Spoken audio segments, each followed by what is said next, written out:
Last day na ng year 2025, kaya Happy New Year sa lahat ng mga riders. Nandito naman tayo sa Santa Cruz, Laguna na Consuerte Motors. Ito na po yung part 2 ng ating ginawang review ng SYM Naga 150 kahapon.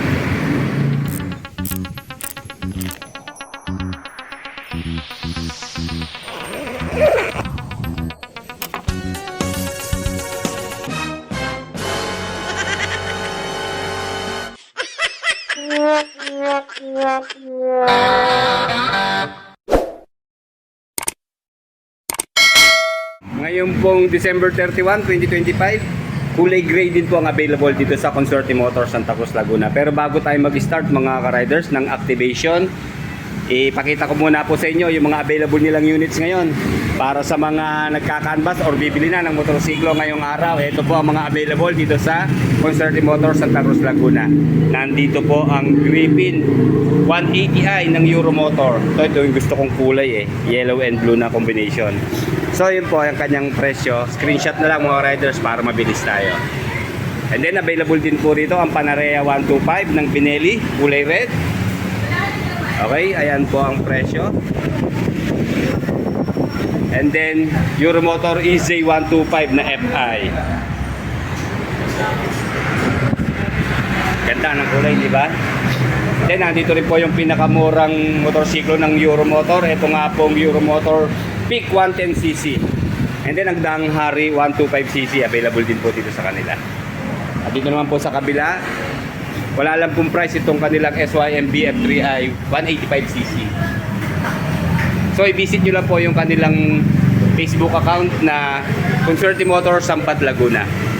And then isa pang makisig na motorsiklo ng SYM, ito si Jet4 RX 125. And then carb type naman po ng EZ125, available po glossy black. And then ang Copy Racer 152 ng Keyway, ayan po ang kanyang presyo. And then bonus ng SYM 110cc.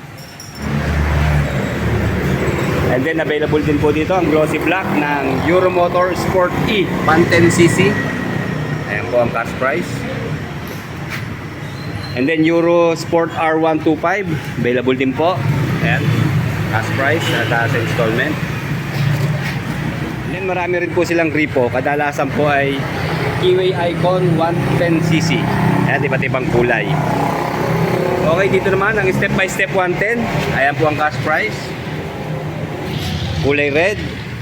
And then katabi niya po si Euromotor Marble 130i. Wala lang pong price ha. Ito nahulog. Ayan mga riders, sa screenshot na lang po. And then Euromotor 125 naman na Marble. Okay, yan po ang cash price.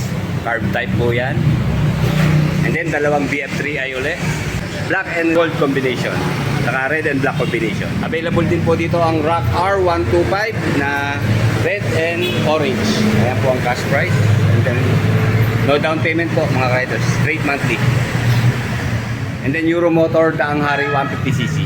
Wala lang pong price ha. Balik na po tayo dito sa SYM Naga 150. Isang quick specs lang po. 4 valve, fuel injected, 150cc displacement. And then naka dual channel ABS. Meron pong traction control system. Naka full LED po sa mga ilaw. Full digital color display naman po sa instrument panel. And then naka smart keyless system na po itong si SYM Naga 150. Tubeless ang mga gulong na size 13 po ang mga wheels. And then dito po sa presyo sa Consuerte Motors Santa Cruz, Laguna. Ayan, ganun din po syempre, 119,900 pesos sa cash. So almost 120,000 na, 15,000 po ang down payment. And then 6 na terms po pala ang kanyang installment. Ayan, pili na lang kayo kung saan kayo komportable. And then mahalaga dito, meron siyang rebate na 300 pesos. And then yung previous po, ayan, Makoto helmet, basic tools, meron pong 1-year warranty. And then 3 years free LTO registration. And then TPL insurance. Nga pala mga riders, i-correct ko lang po ha. Mali ako kahapon. Nakala ko dito pwesto ng battery. Bali dito po pala yung pwesto ng coolant. Kung sa battery po, dito rin naman bandang taas. Kaya lang dito natin bubuksan sa U-box. Tatanggalin yung pinaka-cover niya para mapalitan ng battery. So pasensya na mga riders kasi ngayon lang natin na-meet itong si 150cc ng SYM Naga. Sige, game na. Ang dami nating pakasakalye. Okay, dito po sa remote syempre, ang una nating ipipindutin ay itong nasa gitnang button. Ayan. Then yan, merong kulay blue na lalabas na ilaw dito po sa kanyang ignition. So i-open na natin ha. Ganda ng kanyang meter display. Colored na siya. So yun nga po, dito sa taas, kulay yellow. Odometer, ayan. And then time, ayan, 10:20. And then yung pong sign ng ABS. And then check engine sign. Dito maliit po yung fuel indicator.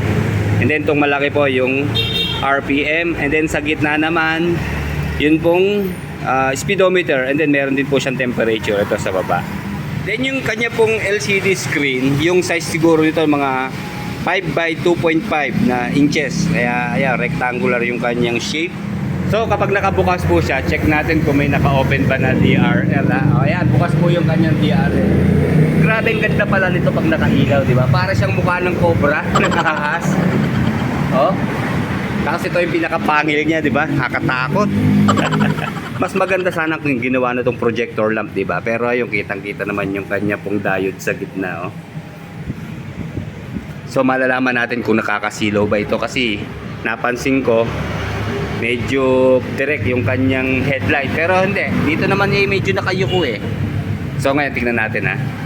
Mga riders, dahil wala pong switch yung kanyang headlight DRL, automatic na siya, naka-automatic headlight on. So kailangan natin mag-start engine para makita natin yung kanyang mga ilaw. Pero bago tayo mag-start, horn muna, check natin yung busina niya. Ayun, malakas naman po yung horn. Pala mga ka-riders, baka pwede wag na tayong gumamit ng muffler natin ngayong New Year at talaga namang masakit sa tenga, nakakapulahaw. Siguro mag-busina na lang tayo. So kung hindi naman kayo satisfied sa busina, mag-sound system na lang tayo na malakas para wag rin tayong makaperwisyo. Kasi bukod sa masakit na sa tenga, yung ating motorsiklo baka masira pa.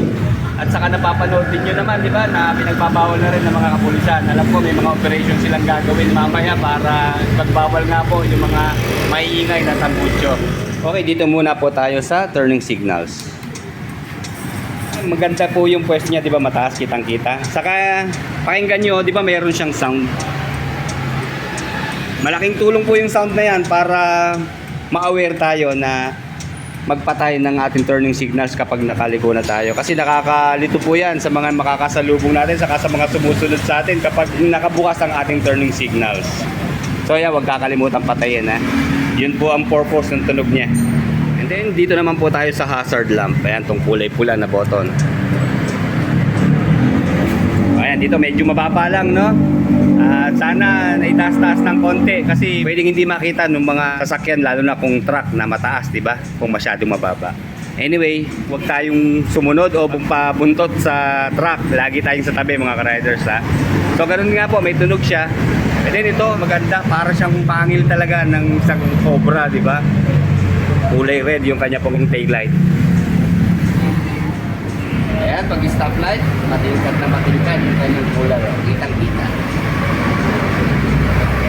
So magkasama na po ang stoplight taillights. Ayan, umiigtad mga kapatid. Ang lakas niya. Ang linis ng tunog, di ba?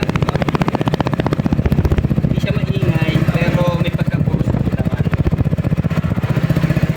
Idle po ng kanyang RPM, kita nyo, nasa 1.5. So hindi po delayed ang throttle ito, sigurado. Ayan o.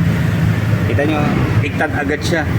Saka kita ang lakas ng kanyang arangkada oh. Net. I-verify po natin itong kill switch sensor ng side stand. Ayan, namatay. So meron po yan kill switch. Okay, ayan po yung kanyang low beam, ang lakas.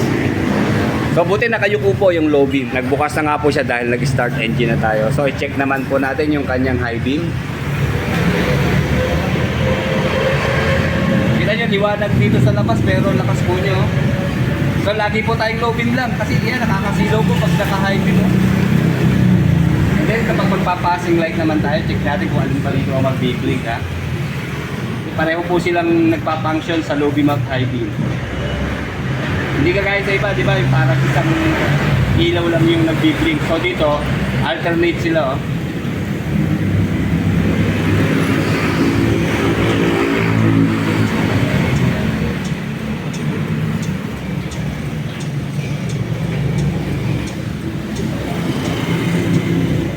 Okay mga ka-riders, clarify lang po natin kasi medyo na-confuse tayo dito sa kanyang remote. Akala po natin may alarm. So ito po palang mayroong speaker na may X na to, ay locator lang po pala to. So ito ang function nga po nitong lock and unlock. Halimbawa ito, ayan. Kapag nilock po natin, naka-function ang lock at ito yung may ilaw, pwede nyo pa rin siyang pihitin. Pero ito ngayon, ayan, naka-unlock po siya ha. Pero sir, i-activate nga natin yung kanyang lock. Halimbawa, ilalock na natin. Ayan, kapag nakalock naman po yan, eto wala na siyang ilaw na ganyan, hindi na siya pwede, hindi na siya mapipihit. Oh. Pag nailaw, pwede pa ano ho. Pero hindi na siya mapipihit pag nawala na yung ilaw niya. Pag hindi siya pinindot dito sa unlock, pinatayan ng ganon, meron siyang cool down na pwede pa natin siyang mapihit. Okay. Unlike dito sa once na pinatay natin to sir, pinindot natin to, automatic siya, hindi na siya agad mano. Ano yung pinindot mo? Lock na ano? Lock sir. Okay. Kahit ganyan siya na naging ilaw, hindi nyo pa rin mapipihit. Okay. Ayun. Unlike dun sa, pagka naka-unlock nakabuhay na siya, pinatay natin ng ganon, wala tayong pagpinindot, nagko-cool down siya, nga nailaw, pwede pa natin yung mabuhay. Okay. So yun, paalala lang ha, lagi natin ilalak ano, para safe. Sa mas mabilis ang on-off ng ating engine. Ayan, pag pinatay natin yung ganyan sir, pindutin natin to. Automatic yan, mamantan yan. Kahit yan yung umilaw, yan, hindi na siya para mapihit. Okay. Kumbaga yan, nakasave na siya. Basta pagbabaan nyo, yun, hindi na siya para mabuhay ng masalisiyan sa sakali. Pero sir, halimbawa, ang gagamitin yung kanyang sticky. Pakikuha nga sir yung sticky. Sticky po. Halimbawa, nakalock siya.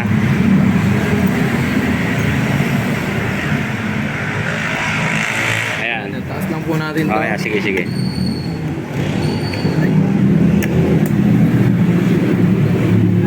Halimbawa, nakalock siya, tapos gagamitan natin ng sticky. Sige. Baliktad yata, baliktad. Ano mangyayari? Pwede na siyang i-operate. Kahit nakalock, ano? So yun, paalala lang mga ka-riders ha. Paalala lang kasi magkasama tong dalawa. Siguro ibukod natin ang lalagyan itong ating sticky. Lagay natin sa pitaka natin o saan man. At kasi kapag na-misplace natin yung susi, nakasama yung sticky, wala na. Kaya dapat po talaga ibukod natin ang lalagyan ito. Once naman Oo. Ibukod natin to, napakahalaga nitong sticky na to para ma-misplace natin tong remote, mapapatakbo pa rin natin. Sige, salamat sir. Okay. Okay, ito uli si Sir John Lloyd. Shoutout dyan, Happy New Year na. Baka meron ka babatiin. Shoutout. Kaya syempre yung mga kasama lang namin dito sa office, tsaka syempre kay Sir Jun. Maraming salamat po sa pagbablog po sa mga yun. Okay, sir, salamat John Lloyd. Okay.